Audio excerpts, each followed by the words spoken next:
নবী করিম সাল্লাল্লাহু আলাইহি ওয়াসাল্লাম জীবনে অনেক ঘটনা ঘটেছে। এর আগে আমি একাধিকবার বিভিন্ন জায়গায় বলেছি। আয়েশা রাদিয়াল্লাহু তাআলা আনহা ঘরে ছিলেন তিনি, তার নিয়ম ছিল যে স্ত্রীর ঘরে থাকতেন, রান্নাবাড়া তিনি করতেন। অন্য স্ত্রী এক বাটি খাবার দিয়ে একটা কাজের মেয়েকে পাঠাইছেন, খাদ্দামাকে কৃতদাসীকে পাঠিয়েছেন এক বাটি খাবার দিয়ে, তরকারি দিয়ে ধরেন। তো ভালো বুড়া রান্না করেছেন, রসুলের জন্য পাঠাইছেন। আয়েশা রাদিয়াল্লাহু তাআলা আনহা দরজা খুলে দেখলেন যে কাজের মেয়ে তরকারি নিয়ে আসছে আরেক স্ত্রীর ঘর থেকে। তো এই টাইমে যে কোনো মানুষই, যে কোনো মহিলারই মাথা গরম হওয়ার কথা। আমার বাসায় আজকে উনি থাকবে, আমি যা খাওয়াবো, তুমি আবার ওখান থেকে এক বাটি দিয়ে ভালো হওয়ার চেষ্টা করতেছ। উনি বাটিটা ধরে ছুঁড়ে ফেলে দিলেন।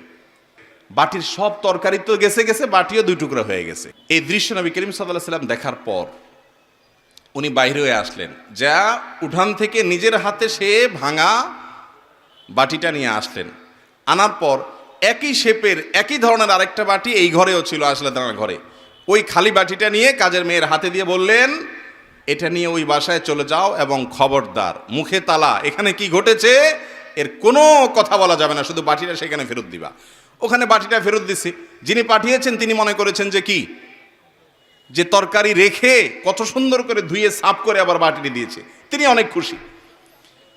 এই হাদিস বর্ণনা করার পর কোন মুহাদ্দিস, কোন হাদিস বিশারদ, কোন হাদিসের শেষে এটুকু অতিরিক্ত বর্ণনা করতে পারেন নাই যে নবী করিম সাল্লাল্লাহু আলাইহি ওয়াসাল্লাম আয়েশা রাদিয়াল্লাহু আনহাকে ডেকে দুই চারটা ধমক দিয়েছেন। আপনি আমি যদি হইতাম এই জায়গায়, আর কিছু না হোক বোর্ড দিকে তাকায়া অন্তত বিরক্তির সুরে এটুকু তো বলতাম যে এটা কাজ করলা, তুমি বাটিটা ভেঙে ফেললা, তুমি তরকারি না নিতে বাটিটা ভেঙে ফেললা। নবী করিম সাল্লাল্লাহু আলাইহি ওয়াসাল্লাম একটি কথাও বলেছেন বলে কোনো বর্ণনায় পাওয়া যায় না।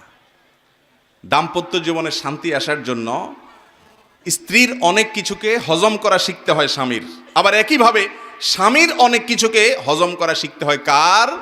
স্ত্রীর।